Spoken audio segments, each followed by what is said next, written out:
That happened in Vietnam. It happened in Iraq. It happened in Afghanistan. America has mistaken technological prowess for military might, and it doesn't work like that. We're really good at smashing things. We're not really good at guerrilla warfare, and we're not, we don't, what were we fighting for over there?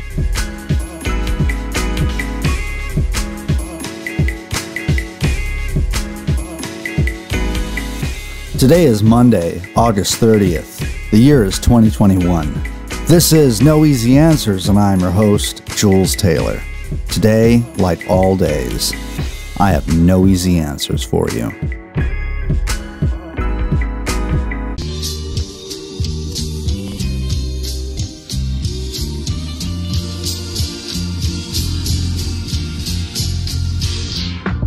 Well, thank you for tuning in from wherever you happen to be listening. My name is Jules Taylor, this is No Easy Answers, and I am delighted to have you with us for today's episode.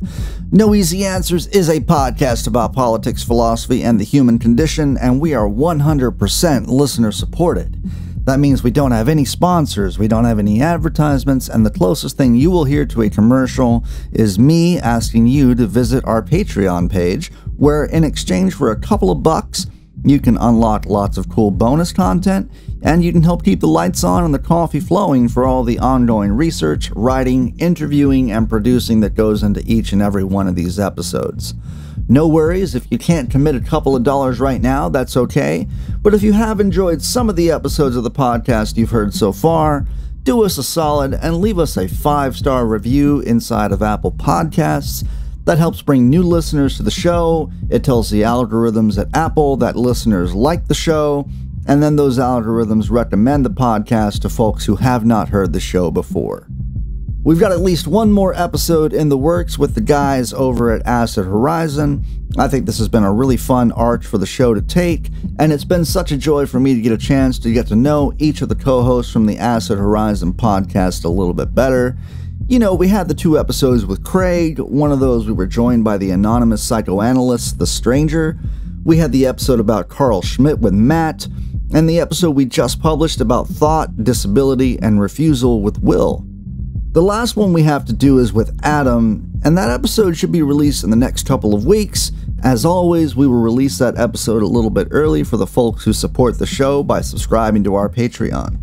And thank you again to all of our listeners who gave us some feedback on the last episode.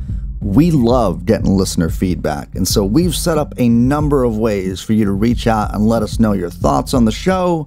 And so we welcome you to contact us over Discord, Reddit, and Twitter. Links to all of those are in the show notes. So, the show swerves in and out of current events in the news cycle, and today I'm happy to bring you an interview with a returning guest, friend of the podcast, the fabulous Laura Jedeed. Listeners might recall her first appearance on the podcast when we began what ultimately was a 6-episode arch on fascism. Laura and I discussed the alt-right in episode 28. She was living in Portland, Oregon at the time and working as an independent journalist covering the alt-right and the uprising happening there last summer. Previous to that, she had embedded herself within the far-right group known as Patriot Prayer as an observer, where she learned about their recruitment methods and propaganda. All the information she uncovered is incredibly valuable to anti-fascists everywhere. Her thesis, entitled Making Monsters, Right-Wing Creation of the Liberal Enemy, is available on her website, laurajedeed.com, along with all of her writings. Laura was kind enough to send us a reading of her latest entry, entitled Afghanistan Meant Nothing. Listeners might already be familiar with her most recent entry, as she wrote it in a series of angry tweets that she fired off, and those words have now landed her on MSNBC, NPR's All Things Considered, and the Marianne Williamson podcast. I read her tweets about an hour after she sent them, and I knew that I wanted to have her on the show again to have a wide-ranging conversation, obviously about these last days of the war, but also about the parallels that folks have been noticing between the war in Afghanistan and the Vietnam War. I want to send a huge thank you to Laura for coming on the show again, for sending us the reading, and also I want to let listeners know that you can unlock the video portion of this interview on our Patreon right now. That's just some of the cool bonus content you can find on the No Easy Answers Patreon. And this interview, the video portion, is available on Laura's Patreon as well. And of course, links for those are in the show notes. So let's get to Laura's reading of her article, Afghanistan Meant Nothing, followed by a conversation with Laura Jedeed.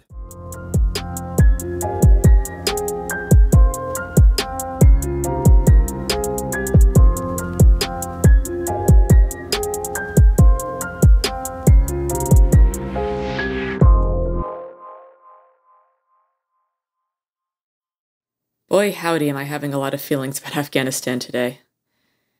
I deployed there twice, once in 2008 and once in 2009 and 10. It was already obvious that the Taliban would sweep through the very instant that we left, and here we are today. I know how bad the Taliban is. I know what they do to women and little boys. I know what they're going to do to the interpreters and the people who cooperated with us. It's awful. It's bad. But we are leaving. And all I feel is grim relief. Afghanistan is a dusty, beige nightmare of a place full of proud, brave people who did not fucking want us there. We called them Hajis and worse, and they were better than we were, braver and stronger and smarter. I remember going through the phones of the people we detained and finding clip after clip of Bollywood musicals, women singing in fields of flowers. Rarely did I find anything incriminating. I remember finding propaganda footage cut together from the Soviet invasion and our own Operation Enduring whatever, and laughing about how stupid the Afghans were to not know we aren't the Russians, and then eventually realizing I was the stupid one. I remember how every year the US would have to decide how to deal with the opium fields. You could let them alone, and then the Taliban would shake the farmers down and use the money to buy weapons. Or you could carpet bomb the fields, and then the farmers would join the Taliban. Or you could give the farmers fertilizer as an incentive to grow wheat instead of opium poppy, and then the farmers would sell the fertilizer to the Taliban, who used it to make explosives for IEDs that could destroy $1 million MRAP and maim everyone inside. I remember we weren't allowed to throw batteries away, because people who worked on base would go through the trash and collect hundreds of dead batteries and wire them together so they had just enough juice for one charge and use that charge to detonate an IED. And I remember the look on my roommate's face after she got back from cutting the dead bodies of 2 soldiers out of a Humvee that got blown up by an IED that I have always imagined was made with fertilizer from an opium farmer and detonated with 100 thrown-out batteries. I remember an Afghan kid who worked in the DFAC, or the cafeteria. A guy we called Cowboy, always wore this cowboy hat and an I'm with stupid t-shirt someone had given him, always with a big smile, high school age. Cowboy was a good student, and he wanted to go to college in America, but there weren't colleges that took Afghans. Their education system was too shit. No program to help kids like him. I looked. I wonder if he's dead now for serving us food and dreaming of something different. But if Cowboy is dead, then he died a long time ago, and if Cowboy is dead, it's our fault for going there in the first place, giving his family the option of trusting us. We are the least trustworthy people on the planet. We use people up and throw them away like it's nothing. And now we are leaving, and the predictable thing is happening. The Taliban is surging in and taking it all back. They have what you can't buy or train. They have patience and a bloody-mindedness that warrants more respect than we ever gave them. I am team get the fuck out of Afghanistan, which, as a friend pointed out to me today, has always been team Taliban. It's team Taliban or team stay forever. There is no third team. So I'm sitting here reading these sad fucking tweets about the suffering in Afghanistan and the horror of the encroaching Taliban and how awful it is that this is happening, but I can't stop feeling this grim happiness, like finally, you fuckers, finally you have to see it too. No more blown up soldiers. No more Bollywood videos on phones whose owners are getting shipped God knows where. No more hypocrisy. No more pretending it meant anything. It didn't. It didn't mean a fucking thing.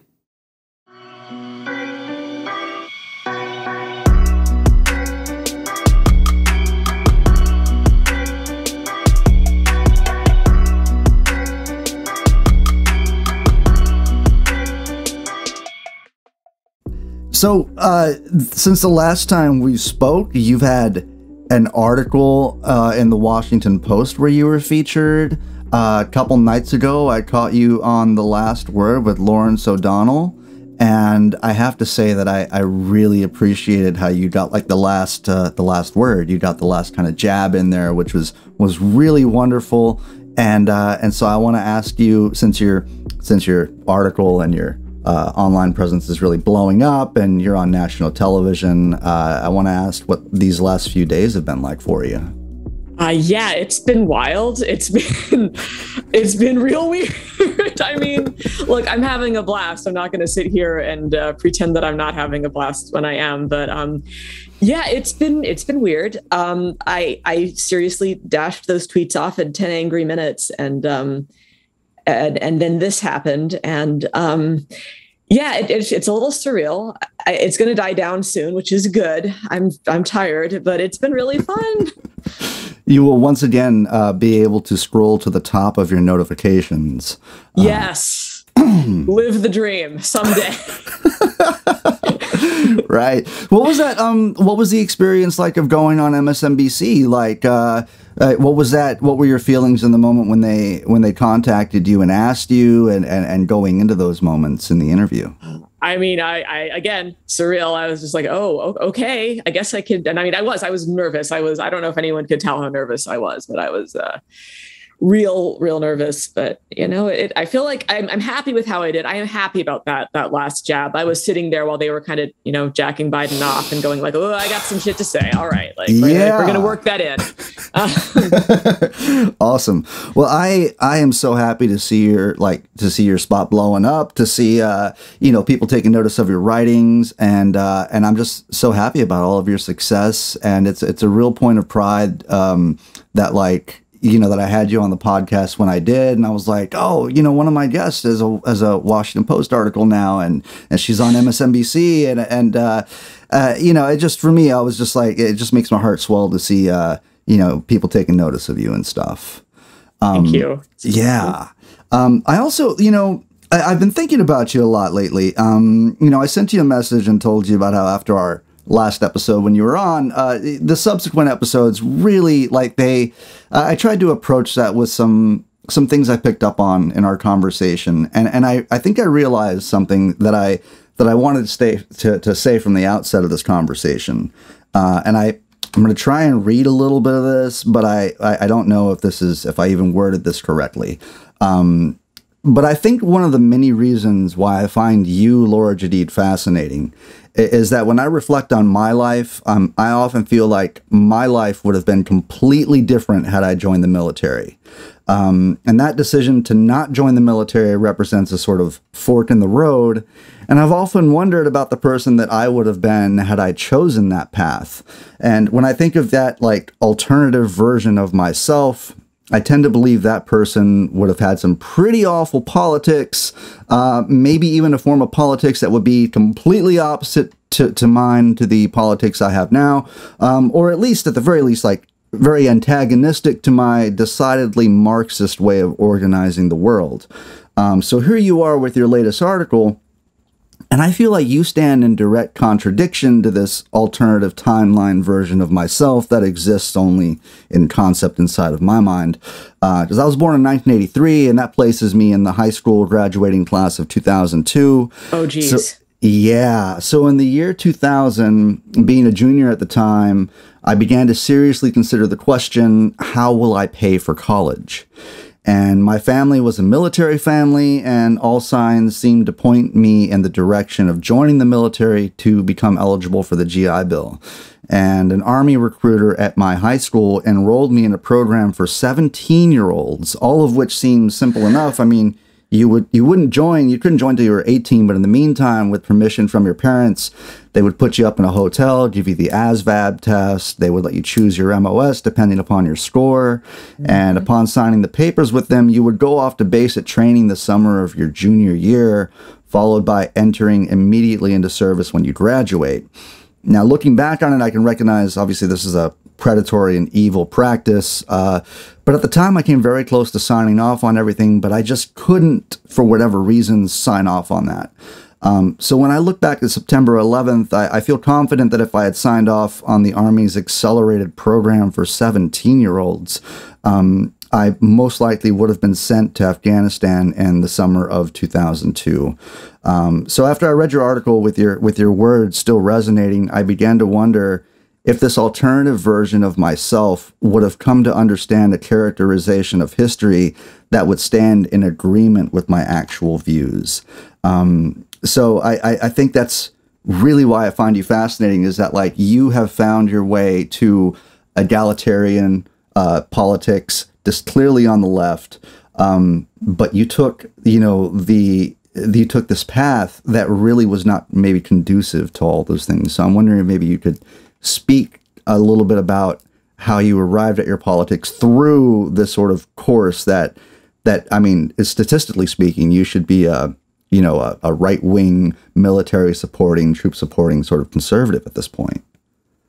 I know that's right. That's definitely the cliche. And there's a lot of it. I mean, there are leftist vets too, but no, it's not enough. And I mean, but it is weird because I mean, I grew up in objectivism, which is the philosophy of Ayn Rand, very individualistic. And I joined the Army out of patriotism. But I mean, the Army is what began me on the path to radicalization, like flat out. I don't know if I would be who I am or have these politics without the Army. It's funny you say that because I have an alternate version of me that went to a state school.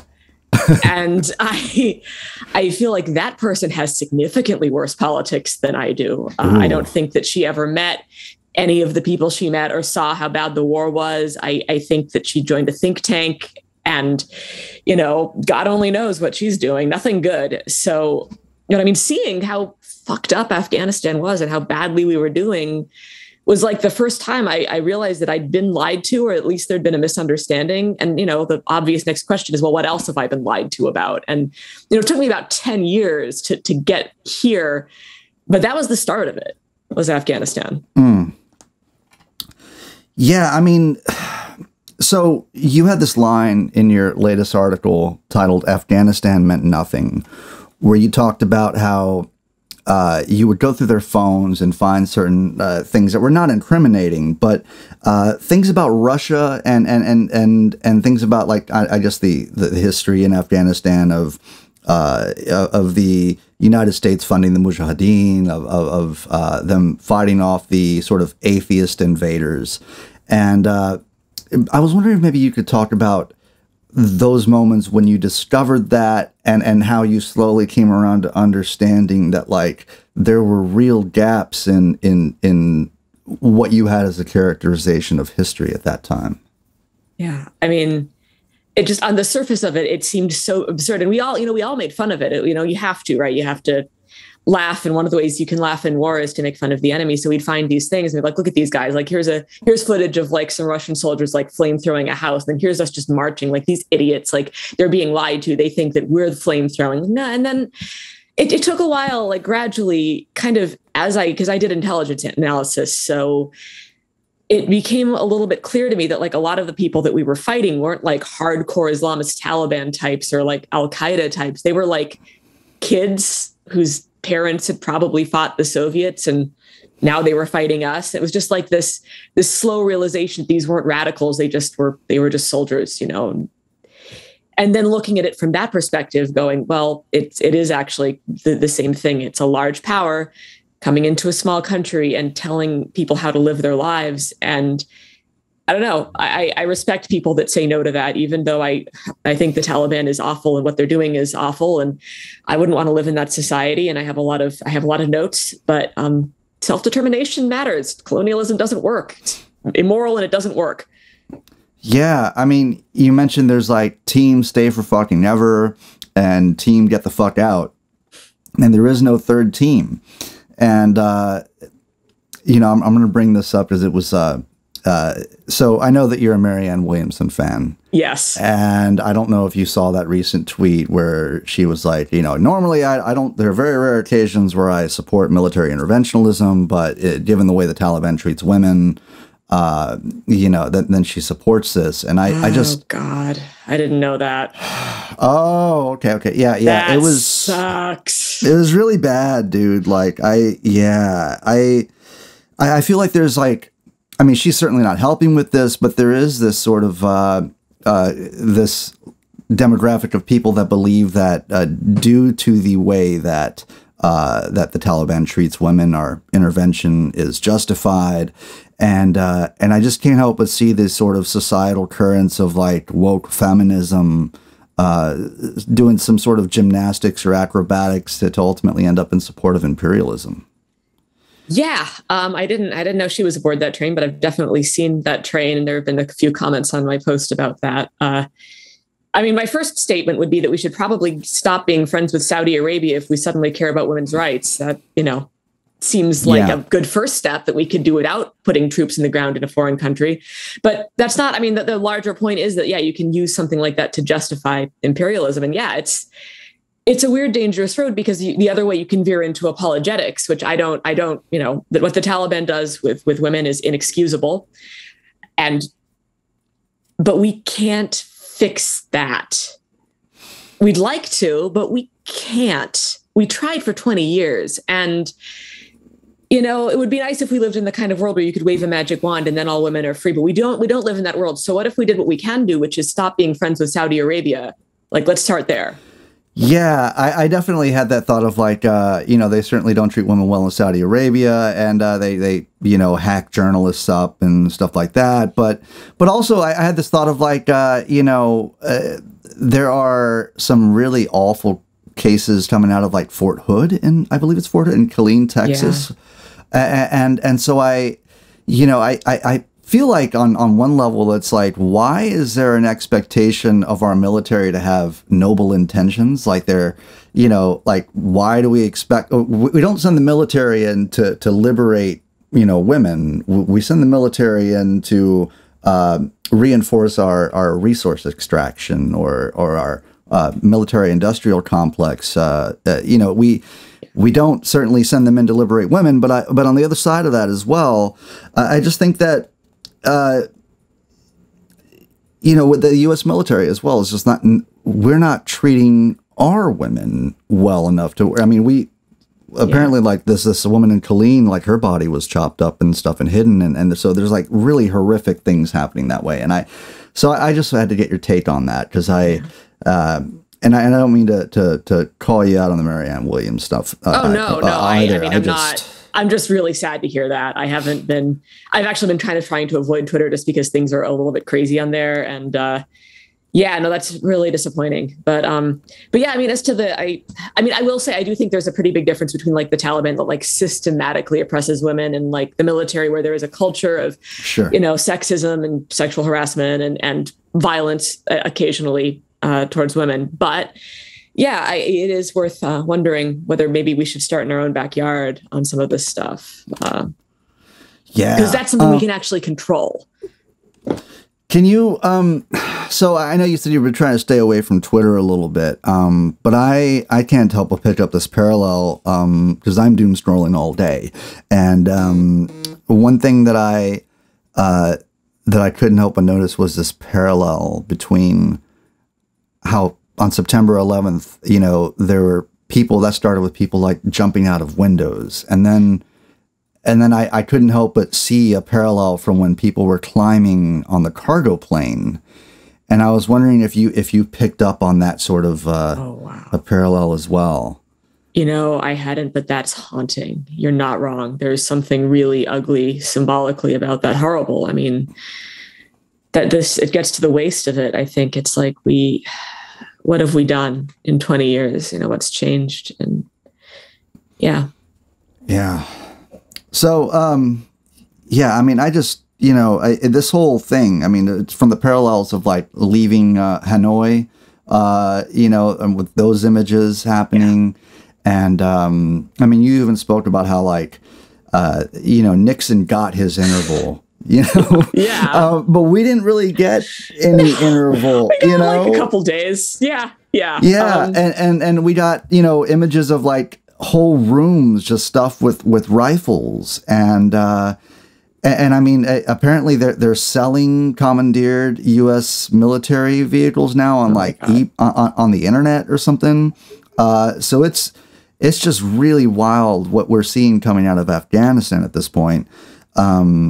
And so, you know, all that being said, I mean, the last few days when you're watching all of this, I mean, I feel like there's got to be some sort of resurging emotions. Obviously, from your article and stuff, you know, you talked about Cowboy, you talked about some of the traumatic incidents that left lingering awful memories with your roommates, and this sort of like this way of like anything that you did in the field there, you know, whether it was like whether you gave fertilizer to the farmers, whether you didn't pick up the spare batteries, or whether you even helped the people, it would still like find this way of coming back to injure you or to hurt your cause. I just wonder if, like, I mean, you've been thinking these all through these years. You haven't just, but was this just kind of a flood to the top that spurred this thread that you wrote? Yeah, I mean, it was weird. I'd been feeling bad all day, and I didn't really understand why. And then I had a conversation with somebody that I didn't necessarily agree with. And I was like, maybe this is about Afghanistan. So I reached out to my best friend and was like, man, what do you think about all this? And he's the one that said the Team Taliban thing. Like there are two teams, you know, there's Team Taliban and Team Stay Forever. There's no third team. And after having that conversation, I just started thinking about it, and I started, you know, I got angry, and just in 10 minutes, I just kind of sat down and was like, bah, you know, I really, like, my thought when I sent it was like, well, I don't know if anyone's going to like this, but screw it. Like, why not? And then, yeah, it's been very weird ever since. But yeah, no, it was like a lot of things. I was just trying to figure out how I felt in the moment. Like it's complicated and bad. I don't know a single veteran that I know who doesn't feel complicated and bad right now. Mm. Well, you know, I had seen your thread the night before, and the next morning I was talking with Max Alvarez of the Real News Network. I produce the Working People podcast, and so we go back and forth on that stuff a lot. And I was like, "Hey, did you see this article by Laura Jedeed?" And he was like, "Oh yeah, I did." And he shot me back this article that he republished of you. So I was just really happy to see that Max had also separately from me had picked that up and ran with it and republished it and thought it was powerful. And I mean, I thought it. I mean, it floored me when I read it. And your words, like, I think I saw it maybe half an hour to 45 minutes after you published it, and I sat there and kind of resonated with it, and then wrote you that article. And I think that the reason why this article or this Twitter rant that you went on is so popular and why people have attached to it is because I think that there's a very matter-of-fact sort of compassion that you have in this article that shows the complexities and the nuance and just some of the, like, the raw emotion behind it. Like, you're not supposed to feel good about these things, and you're not sugarcoating things, and you are really, you know, giving people the nuance and the, I think people are really looking for that. And so rarely do we get an account from someone who's been on the ground level that way, that presents, that throws these nuances back into our face to where we can't help but have to stare at them and not ignore them. But I think that part of what I tried to take forward in the subsequent episodes after our last episode when we had you on was that I just noticed this sort of fearless compassion of, like, understanding that, like, that just as you studied the alt-right, that these are human beings that are influenced, that are led astray or whatever, but they're still at their core a human being that has certain emotions and they're not, I mean, they're worthy of some compassion, if only to better understand them. And so I see, like, a parallel of your approach with that to just the things that you've lately written on Afghanistan. I'm really glad to hear it, because that would be my ideal outcome, is to express that there is, you know, it's complicated and that there are a lot of humans involved. And I mean, I think that's something that I've developed over the years. I do think it probably started there. And I mean, then it, you know, really some other things happened in the subsequent years that made that really core to who I try to be. But yeah, I mean, the thing, the thing about intelligence collection and analysis is that you see conversations, because you're picking up everything, right? So you see conversations about all kinds of just random stuff. It's not always, we're gonna blow up whatever. Sometimes it's just people talking, and it's hard to ignore. The thing about the Bollywood videos, that of all the things, I think that haunts me the most. Because knowing that the people who owned those phones nothing good was happening to those people, and just seeing this. To be in this, and by the way, this is a digression, but people have been coming after me for calling Afghanistan a dusty beige nightmare because they get on google.com and they find some pretty pictures of central Afghanistan. And good for y'all, you're right. Some parts are pretty. The part I was in was not.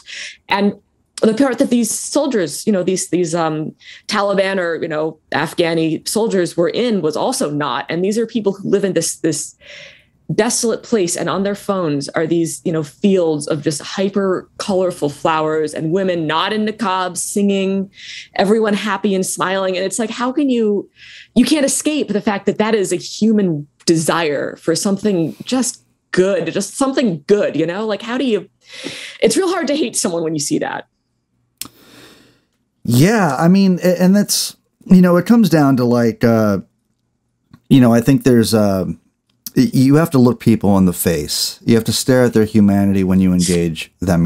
There's Todd May has this rule. Todd May is a philosopher guy I've read a bunch of books by him because I just think the world of Todd May. But he has this book where he wrote some rules for life, and not a Jordan Peterson kind of shit, but a really good rules to kind of follow. And one of them was when he's mad at his child, he won't admonish that child or be angry at them without looking at them in their face. Because when you acknowledge that humanity behind that, it creates a buffer between what your anger can inspire you to do and a more measured approach. And I think it's ever since we spoke, I've been really attempting to infuse a bit of that look me in the face sort of acknowledgement of humanity with wherever I'm researching. So, I really think that I picked that up from our conversation, and I'm really grateful for that. So obviously it's important to when we look at the alt-right to not be too compassionate, and we spoke about that, Yep. But it's really wild to think that here we are, it's 2021, and the parallels with the Vietnam War are one thing, but in this moment right now, I'm not sure that many people are really reckoning with the fact that the world's most powerful military has yet again been beat back by the most desperate and ill-equipped army on the planet. I just wonder if, as a veteran, can you maybe speak to what does it mean that the goddamn military is defeated by, the most desperate army on the planet? Oh yeah. Yeah, no, I've thought about that a lot, because they were beating us in 2009-10. They've been, they were beating us before, and they've beaten us after. And I think it really speaks to what, the Afghans have something that the United States does not have, and that's patience and just dedication. You can go into other stuff a guerrilla war is always easier, and that, if you have the support of the populace and you don't have to win, you just have to not lose, all that stuff. But to me, it's this patience and this tenacity. And it doesn't matter how expensive your equipment is, how much money you throw at it. To me, the ultimate symbol is the thing with the fertilizer bombs, with the battery detonators, blowing up $1 million MRAPs, which are like Humvees on steroids, destroying them. How do you fight an enemy like that? That is an enemy that will never quit, that makes the most of what they have, that is used to hardship and privation and isn't afraid of it. And that happened in Vietnam. It happened in Iraq. It happened in Afghanistan. America has mistaken technological prowess for military might, and it doesn't work like that. We're really good at smashing things. We're not really good at at guerrilla warfare, and we're not, we don't, what were we fighting for over there? What was they were fighting for their country, for their independence, which they've had since Alexander the Great. Like, what the hell were we fighting for? You can't compete. Yeah. There is I think it was an article by Domenico Lacerto, or it might've been Roderick Day writing about or citing Domenico Lacerto, but he talked about how South American economies, in air quotes, collapse.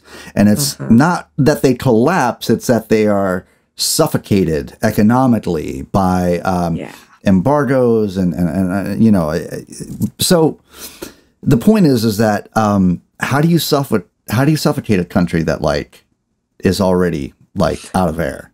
Like these tools. God, seriously. Like, how do you, that doesn't apply here, right? And the other thing I was thinking, during the Vietnam movement, or during the Vietnam War, I believe there was I think there was a relationship between the anti-war movement happening at home and the sort of protracted People's War happening out there. And their connectivity lies in the fact that as the anti-war movement gained more momentum, it was draining the sort of political capital that America had towards continuing to fight in Vietnam. And so I look at Afghanistan now, and I think that, where is the anti-war movement right now? I feel like, one, that we've been in Afghanistan so long that we've exhausted our own anti-war protests. And two, this is an example of how, even if there is not an anti-war movement draining the political capital of an imperialist aggressor, it doesn't matter, man. It's like this, what the Taliban has in terms of their tenacity and determination and the knowledge of how to be miserable. Like, so I just wonder if, do you have any thoughts on where's the fucking anti-war movement and even, I'm just saying that even without an aggressive anti-war movement here at home, we've still lost the fucking war. Yeah. I know that, there was one back when we were going into Iraq, there was a small one. And and then it just kind of, I don't know, it is weird, right? Like that Vietnam spawned such a reaction and this didn't. And maybe it was residual 9/11 stuff. I think there was this outpouring of what felt like righteous anger. And then as that cooled, I think maybe there was some embarrassment. I'm not sure. But I do at least think that even if there isn't a big protest movement, it does seem like, at least for right now, the war fever has calmed down somewhat. Even though people are drumming to get back into Afghanistan, I do feel like there are a lot more people who maybe don't. It's hard to be like, no, we can't go back there. Let the Taliban oppress women and, do horrible things to little boys. But I think that's the sentiment. I think that, I hope, right? At least for another decade or two, maybe we can avoid wanting to go to war. Yeah. Do you think that the American psyche is able to withstand not having an enemy? No, I don't. I don't. It's real bad. Every part of our political system is predicated on Cold War mentality. That's why the parties are what they are today. I don't remember. I rant about this to everyone, but the evangelicals, the libertarians, and the neoconservatives, those things don't necessarily go together. There's no reason why they have to be together. The reason they're together is because all three of them oppose the Soviet Union. And so everything about the way our system is structured around the idea of the great Satan, this enemy. And we floundered around in the 90s, and then 2001 was kind of a return to form. And I think that in a lot of ways, the rise of the far right and the really vicious infighting in America, and this is not a both sides. I want to be very clear. There is an evil side in there, and it's the far right. But I think that the reason that has become so much of a thing, in part, is because we need an enemy. We don't know how to function without one. Certainly the right doesn't know. And so it's got to be the Democrats if it isn't, the Islamists or the commies. We can be the commies now. It's fine. The damned Stalinists, all of us tankies, every single one. Right. I want to ask you about this, and this might be a little afield, but I've been thinking a lot about the way social memory, the way we characterize the way we characterize historical memory, and where I'm going with this is that if I was going to talk about say the Vietnam War, I might choose to queue up like CCR or something, right? And so there's like this entire like montage of like CCR and the helicopter and the Vietnam War, and the way that we characterize this memory, Woodstock 69 is kind of a part of that historical memory. And then there was this new documentary called Peace, Love, and Rage or something that came out that showed Woodstock 99. And for me, what I was getting out of that was that, okay, so Woodstock 99, we're in this weird not at war interim where we don't have an enemy, and we see this sort of like toxic masculinity, angst, this sort of like middle class, just anger and resentment, and like there was some sort of like emotional negative brewing happening in the social sphere. And obviously Woodstock 99, thanks to this documentary, we can see, hey, this was really not a good thing at all, right? There was a lot of bad things that happened during Woodstock 99, but it got me thinking about, the actual festival of Woodstock 69 and how that's characterized. And so this leads me into thinking the way the Vietnam War is characterized and the parallels we have going on with Afghanistan right now. And so, given the sort of historical rose-colored glasses that we tend to view things from, I wonder if you have any thoughts on how we might characterize these moments now leaving Afghanistan in the future. Yeah, I mean, I suspect it's going to be the Kabul airport footage. I can't imagine it being anything else. That is horrifying and just. I mean, it's hard. I haven't actually watched the footage of the people clinging to the the planes. I know about it. I know what it is. Yeah. I haven't been able to watch it, and I will. But I mean, if there's ever an illustration, I just hope it doesn't become an illustration of why we should have stayed. I hope it's an illustration of that we lied to people and they thought they could trust us and they couldn't. Can you talk a little bit about why we are the least trustworthy people on the planet? I mean, we just over and over again, we say that we're going to come in and bring freedom and democracy, and that's a whole other thing. But people who believe us risk their futures to help us do that. And then we leave. And we were always going to leave. And again, I am team get the fuck out of Afghanistan. But we promised these people that we'd build them a nation where they would be okay and they wouldn't be killed for helping us. And not only did we fail to do that, we failed to get them out. And it's not like we didn't know this was coming. It's not like Biden didn't have time to prepare. And this is my criticism of Biden, which I think is shared by most people, is that the fact that we didn't get people out who helped us, that we didn't, make every effort to get them the hell out of that country is criminal. Like, because we promised them something, and then we were like, "Oh, lol, no, we're lying. Goodbye."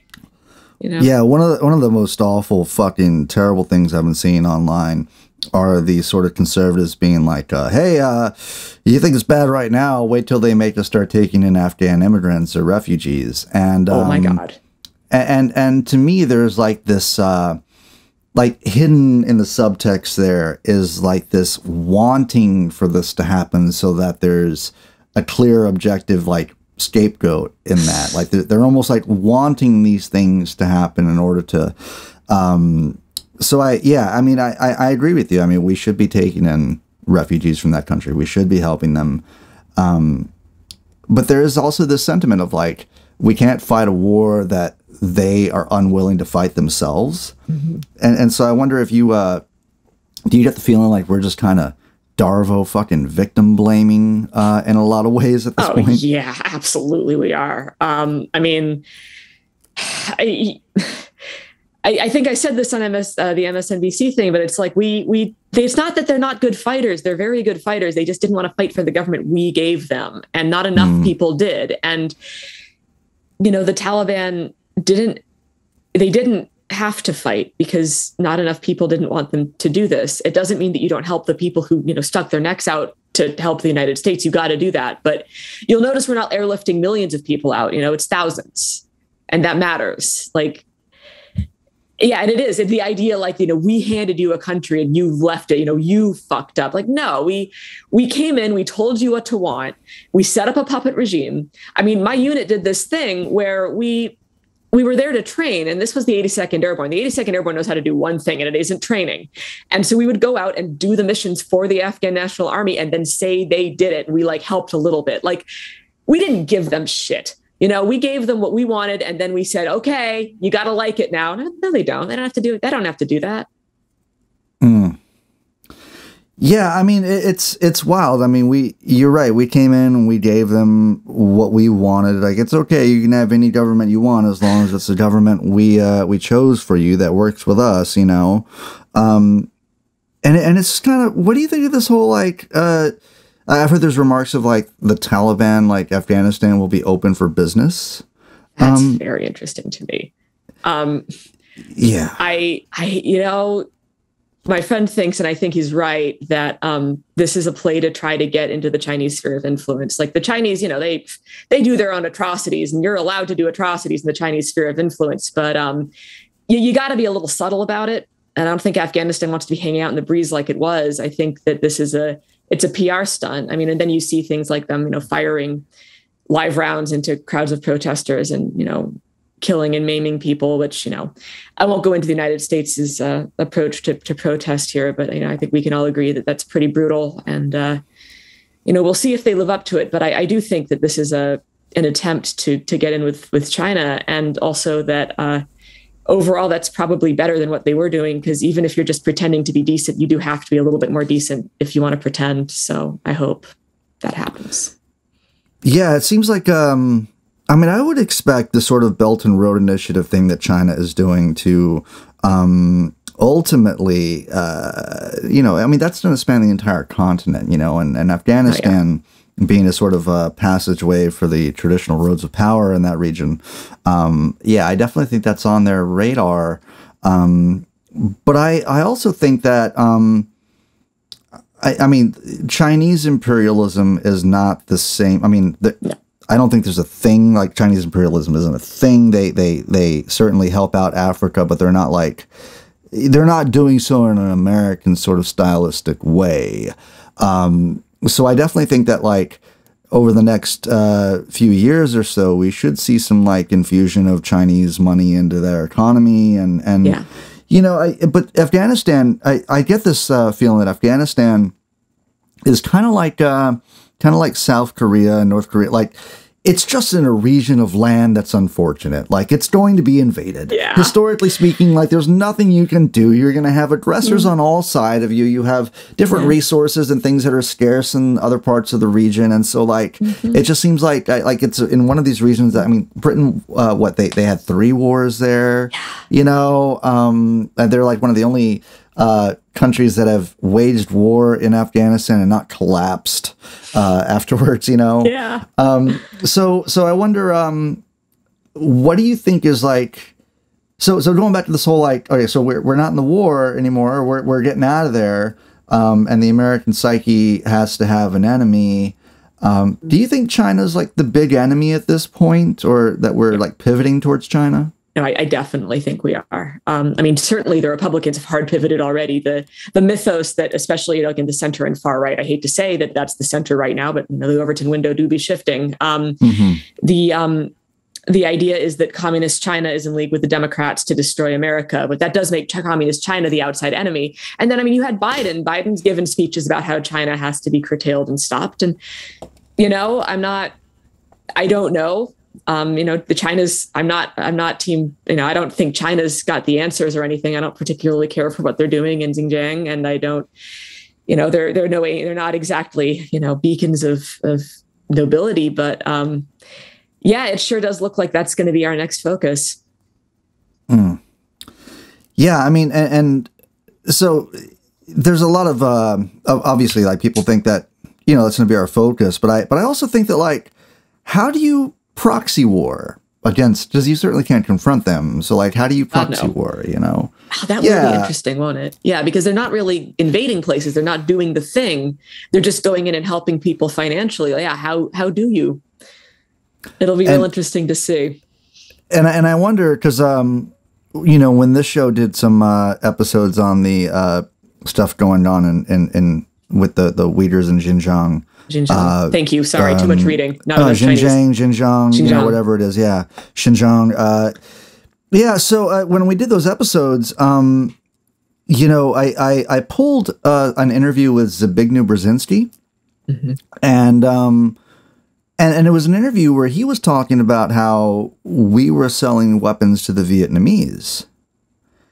And so to that end, I just want to say that, like, maybe, because I think that, like, it obviously, like, the cat's out of the bag. Like, we know that nuclear powers aren't going to confront each other. They choose to have proxy wars instead. Yeah. We look at this in history, and so we can kind of predict what that is moving forward.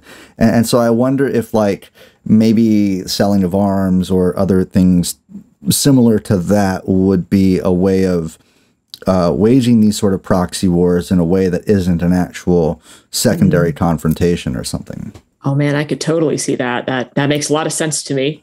I mean, especially because the military-industrial complex would benefit tremendously from that, and we know they have the ear of people, and that makes so much sense to me.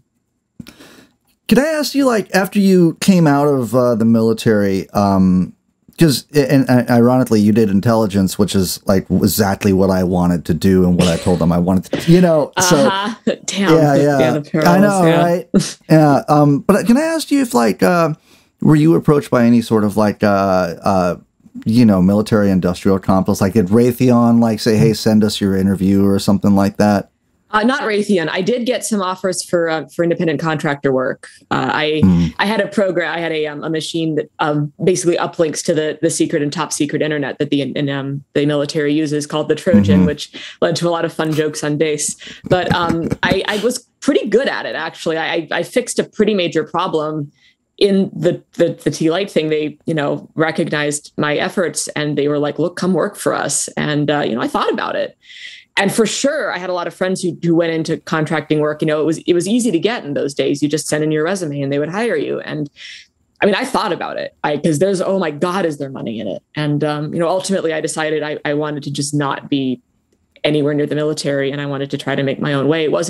At that point, it wasn't even really that ideological. I'd become disillusioned, and it hadn't led me to other idealism yet. It just led me to think, who gives a shit? What am I going to do for me? But they get you. They will.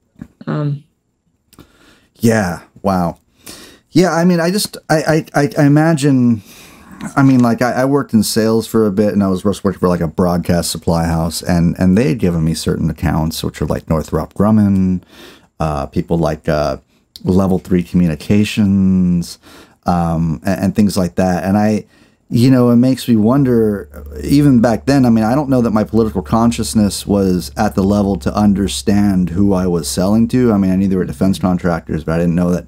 But I certainly think back to that, and I'm wondering, like, if anything I sold to them was, maybe it was probably used for nefarious purposes. What else are a weapons contractor going to do, with stuff that you give them and stuff. So, yeah. So, I don't know, man. This whole Afghanistan thing and leaving behind, I feel like it's like history passing right now, and nobody's really giving a shit, like, in a way. Like, I mean, clearly, like, I mean, there are people like yourself who write the articles about it, who there's a lot of discussion happening, but it feels like we've seen this whole movie before, and that it's just not as like, people just I mean, I don't know if this was the first time around in Vietnam. I think it would be a much bigger deal, but I just don't think that there's, like, I feel like this is passing through historical memory right now in a much easier way than things like this have passed in the past.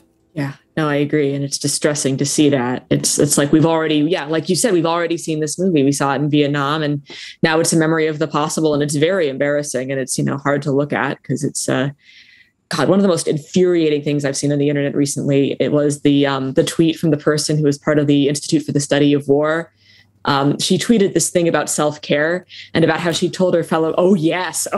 Wow. No, she like tweeted to her, this is the thing that I sent to my coworkers. And it was like, how much do you really need to know about Afghanistan? Take care of yourself. Like, don't think about it. These people advocated for the fucking surge. They were like you could say they were an architect of it. They were really, the whole time they've been advocating for a footprint in Afghanistan. They've been advocating for more troops. And they're just going to look away, like, because it hurts. Like, fuck them. This is exactly what you're talking about. It's just going to, just don't think about it too hard, guys. We'll try what was that again. meme? What was that meme that was like, "Hey there, are you in a spot to receive some news that is potentially hurtful or something?" Oh my god. Oh my god. Yeah. It's so ridiculous, man. I can't even believe that. Like, how much do you know about Afghanistan practice self-care? Jesus Christ, man. So do you think, like, do you have any praise for Biden at this point for pulling people out? Honestly, yeah, I do. He got us out. I don't like how he did it. I don't like that we screwed over the people who helped us. He got us out. And you know what? He deflected the blame onto the Afghanis, and I don't like that. I don't like that he did that. But he stuck to his guns on it, even when it was unpopular. And you know what? Good. Someone had to. He's going to take a hit for this, and I think he knows that. But he did it anyway, and I'll give him that much, Did I don't know if you heard this, but did I hear correctly in that speech? Did he call the president of Afghanistan that fled, did he call him a coward? I don't remember, but that feels correct.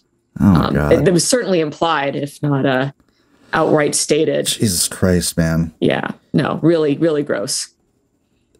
Yeah.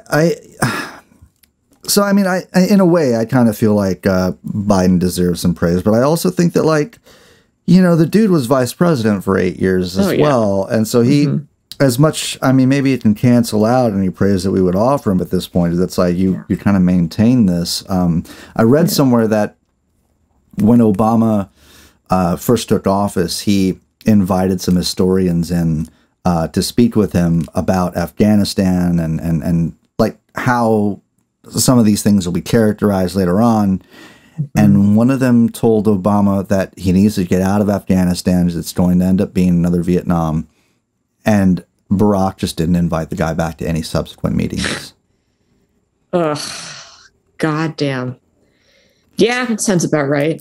I do believe that there are records of Biden being against the surge. He didn't do anything about it. I'm not trying to heap praise on the man. I don't think he deserves that. But he has been a voice of I don't know, reason's a strong word. He's been a voice of, hey, what if we look at reality a little bit? And, he didn't manage to accomplish that while he was vice president. But he did get us out. I'm glad he did that. Still not a fan, but, glad he did that. So I'm wondering if you have any memory of this stuff, because I think I vaguely remembered this stuff, but then going back to find articles about it, confirm this stuff. But do you remember something called the Nayirah Testimony? I do not. No. So there was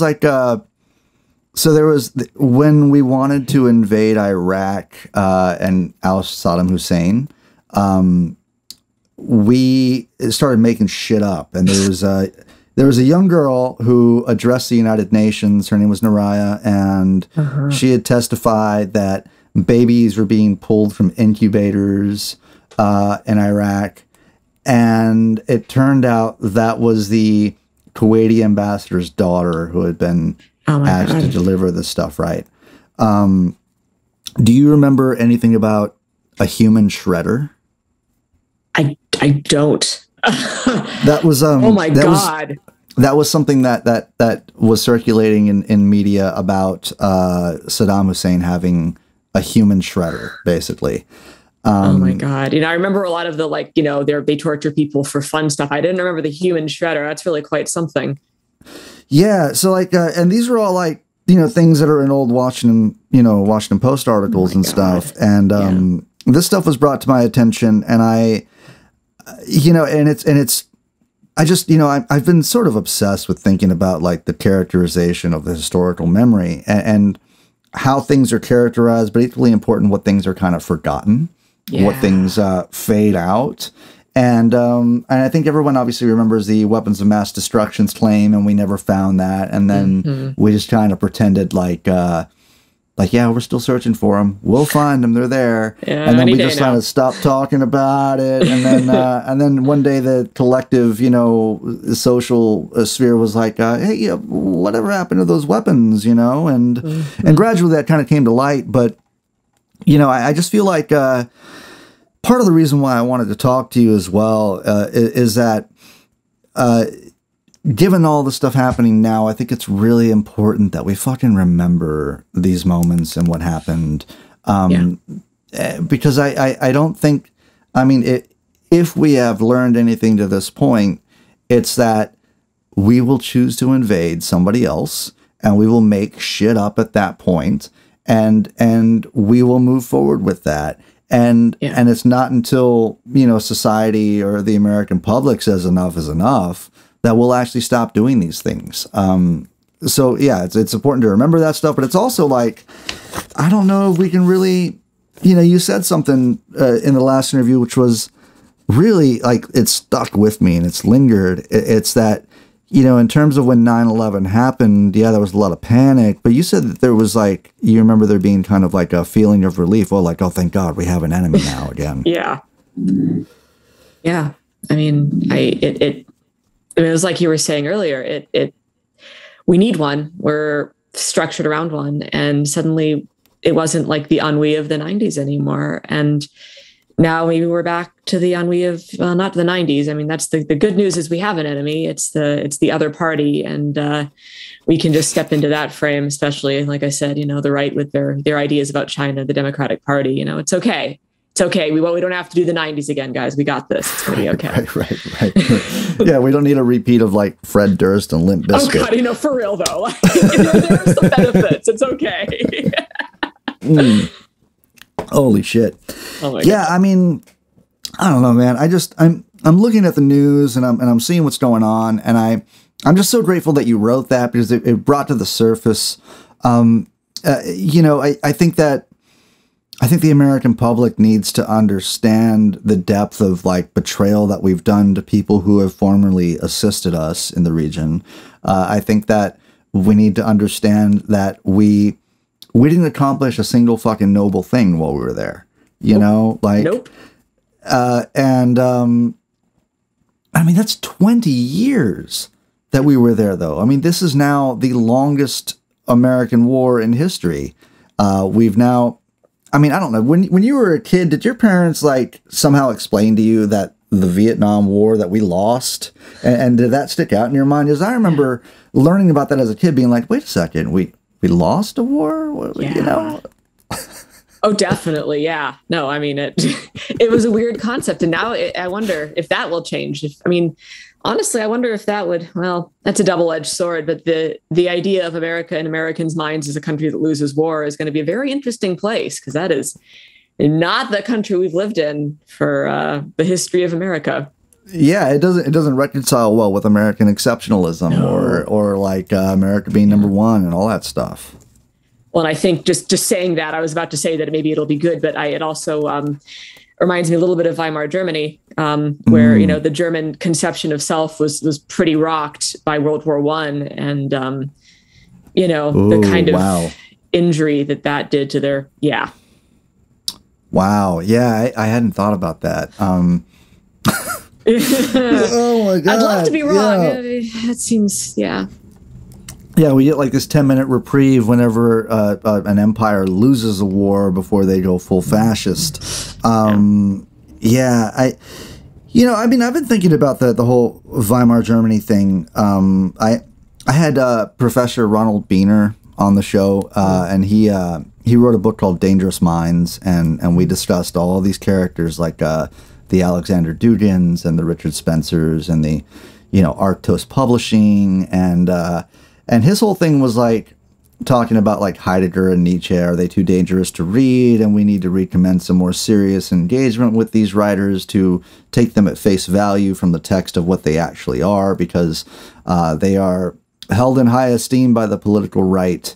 And so in coming back to this Weimar Germany thing, you know, that there was, I just in the way that it parallels now is that we've we see this resurgent right, and we're just not really doing anything about it. And there are nationalist movements springing up everywhere. And I think there are real parallels to like Weimar and now happening geopolitically as well. So yeah, it's funny that you bring up Weimar, because that's another aspect I've been thinking of lately. And this certainly fits into that equation with like trying to reconcile that we are a country that loses wars, and I think there leaves room for a sort of movement to reclaim our place as a victorious sort of powerful nation. Yeah, I would agree. It'd be real neat if we didn't go down that road. We'll see. But it seems like we're already we've taken some significant steps down it already. So yeah. Right. All right. So I guess to change topics at this point, man, how was your I know since the last time we spoke, you moved across the United States. Yes, I did. What was the inspiration for leaving Portland? Oh boy, you want to talk about this? I mean, we can. Well, I mean, you fascinate me, and I think that you are your perspectives and your stuff are like super interesting to me. And so whenever someone like that makes a really big change, I think it's something worth diving into, certainly. Well, I'd applied to New York University. I wasn't sure I wanted to go, but I'd applied, in November. And then I got in February, and I wasn't sure, my deadline for deciding was April 15th. And I wasn't sure. But, and at the same time, I was beginning to think that perhaps there were some things about anti-fascist action, which I do consider myself an anti-fascist, that that we were maybe focusing on some of the wrong things. Like there was a lot of focus on street fighting, which, community defense is important, but also the idea that we got to go after the ideas. We have to go after the people that are feeding this crap to the people on the ground. And just that there was some toxic elements to the community. And I started taking some baby steps to criticize that, and came to the attention of some people who really didn't like that. And then all of a sudden I was painted as a fascist. They took my thesis, which was it was a participant observation study of Patriot Prayer, which has been available on my website the whole time, and acted like they'd uncovered this horrible secret. And, they took some things I said out of context in the thesis and on the internet. It got really hateful. It felt like anything that I said was, taken in the worst possible light. And it seemed like people were, turned on me pretty quickly. There were some pretty significant social pressure to not associate with me, which a lot of people gave into. This ended with somebody encouraging the friend of somebody who is a domestic, who's been convicted of domestic violence, to reach out to me via DM and email. And I responded.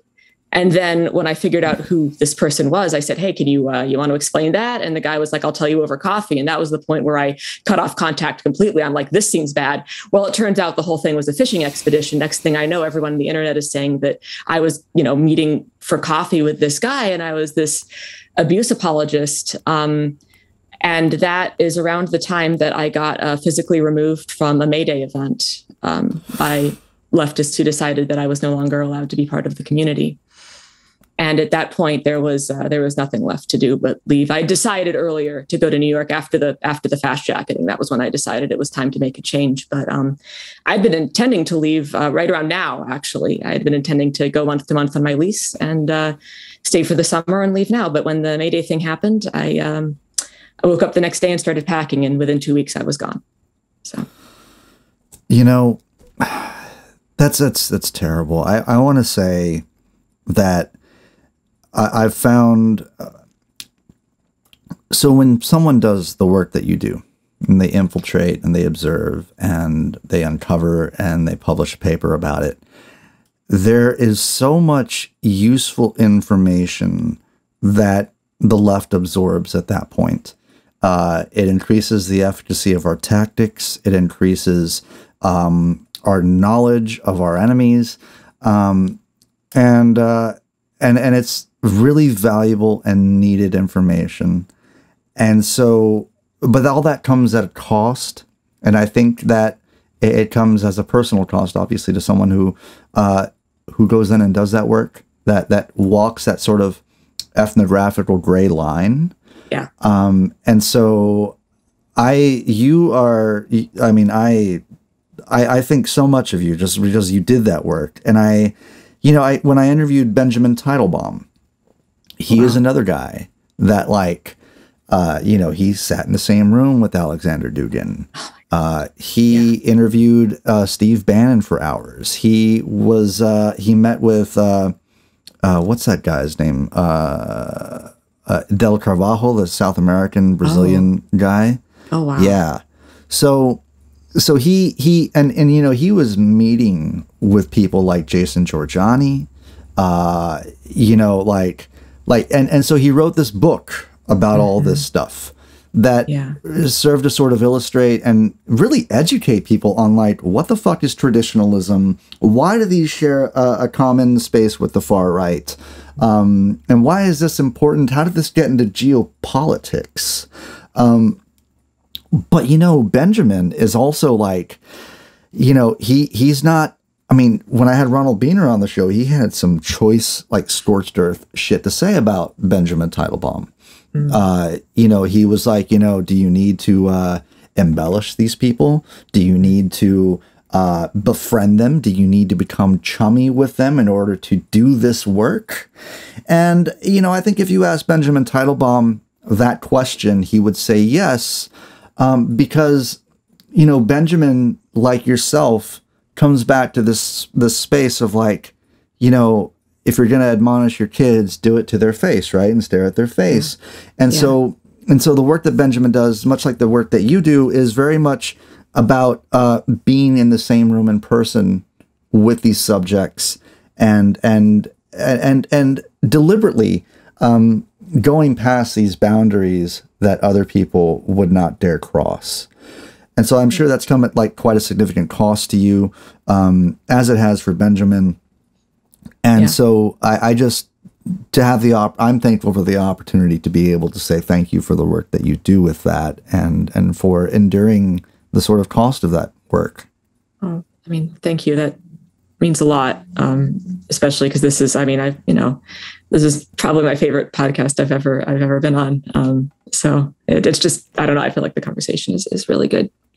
I really, anyway, I don't want to get mushy. No, we don't have to get mushy. I just, but it's real, man. That's part of the reason why I look up to you is I know that there's an emotional cost to doing this shit. And I know that you lose friends and you lose comrades and I think it's wild to have such a divisive, friendship ruining sort of practice when what you're after is so acutely humanist, I suppose, Yeah. I really, and I think we talked about this last time I was on, the idea that we mistake compassion or understanding for acceptance or thinking that we can't hurt, or fight back, I guess I should say. And that's just not the case. I'm going to use an example people are going to really hate. Orson Scott Card's a monster. Let's get that out of the way. He's a piece of shit. No one should endorse him or pay for his books. But you should pirate Ender's Game because there's a part in it where Mazer Rackham is the guy who trains Ender to do a colonialism on the buggers, which is the name of the aliens. A lot to unpack there. But the thing about it is that this idea that you have to understand them and even love them to kill them.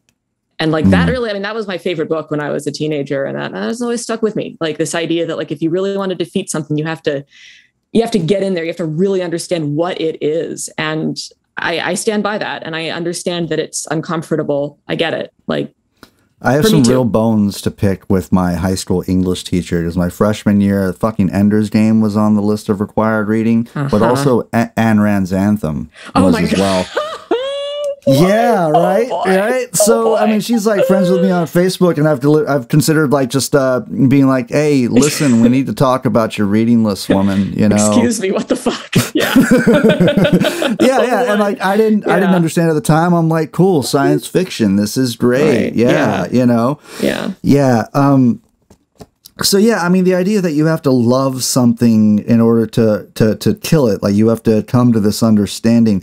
I mean, and maybe, I mean, that's part of the equation, which is missing is the natural sort of human inclinations and incentives that would take someone down such a road that is like opposite to where any of us want to go. Yeah. You know, like, you know, things like for instance, Richard Spencer became what he called black-pilled after he read Nietzsche. Mm-hmm. So to me, I'm like, so what the fuck is inside of Nietzsche that does this? You know, and I want to understand that, not because I want to sympathize with Spencer or anything, but because I want to know how point A got to point B with that. Right. And so when we are examining the social, it's I think it can be easily misconstrued that we are sympathizing or showing undue compassion towards folks on the far right, when we're simply trying to gain a better understanding, because these folks they are interesting as shit, you know. So yeah, fascinating folks. It's, I mean, it's yeah. I mean, if you want to stop people from getting from point A to point B, understanding that journey seems important. Like, you know, leftists are supposed to be the ones that really understand that the system is what makes people what they are. You know, the idea of systemic racism being the problem, systemic causes, systemic classism, you know, stuff like this. And you want to disrupt the system. I mean, I feel like it's the same thing here. Like, these guys are in a machine. You got to break the machine. You can't break the guys. Like, you can, that's fine. I'm not, you know, do what you got to do, but it's not going to stop the machine. There will be more guys. Right. Like, what kind of leftists are we if we're not trying to, you know, I mean, if we're not, I mean, you're exactly right. It's like, it's a system that causes this. It's kind of like a Jean-Jacques Rousseau thing of like, humans are perfect, but then it's society which corrupts them. And taking that into like a contemporary leftist approach is just like, hey, human beings are humans and vulnerable to incentives and persuasion and stuff like that. But it is the system ultimately that sort of corrals them into these spaces, given their particular life experience. And I think it would be we would be in error if we didn't try to understand what those particular life experiences are that lead them to these pathways. Yeah, I mean, I agree. Cool. All right, so I'm just really happy to have you back on the show and talk to you, and I'm happy to have you on the East Coast. If they don't want you on the West Coast, we're happy to have you over here. Good to be here. Yeah, and if you are ever in Woodstock, you have to come by this little place called Pearl Moon, because I'm fucking always there, and I always have a band in there, and I would love to hang out with you in Woodstock sometime if you ever make it upstate. Sounds amazing. Yeah, I would love that. And if you ever find yourself in this gigantic city, you know, look me up. Yeah, I'm in here somewhere. I don't know where yet, but yeah. Awesome. All right. Laura Jedeed is a journalist with opinions. You can find her writings on laurajedeed.com. Her latest article is called Afghanistan Meant Nothing, available on Medium. And you can check the show notes for all of her social information. Thank you, Laura, so much for joining us. And we're always happy to have you. Thank you. It's great to be here.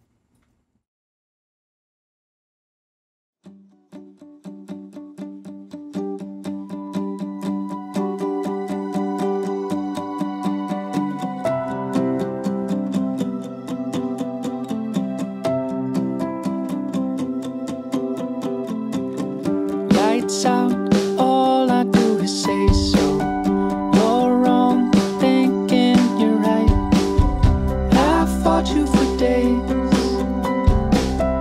There's too many ways.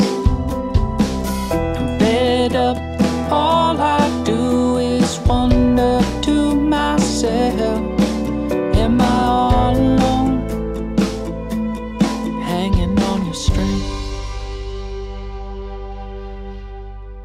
Sit down, all I am is listless, wondering how I'll even cope.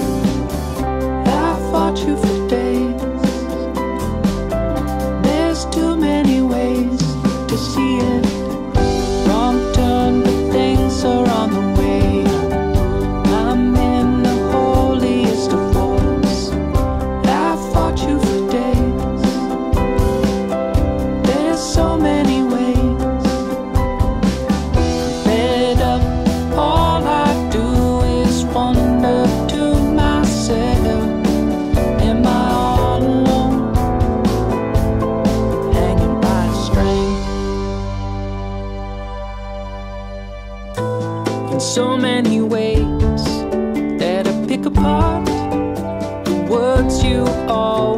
spring and all of those things, and your little eyes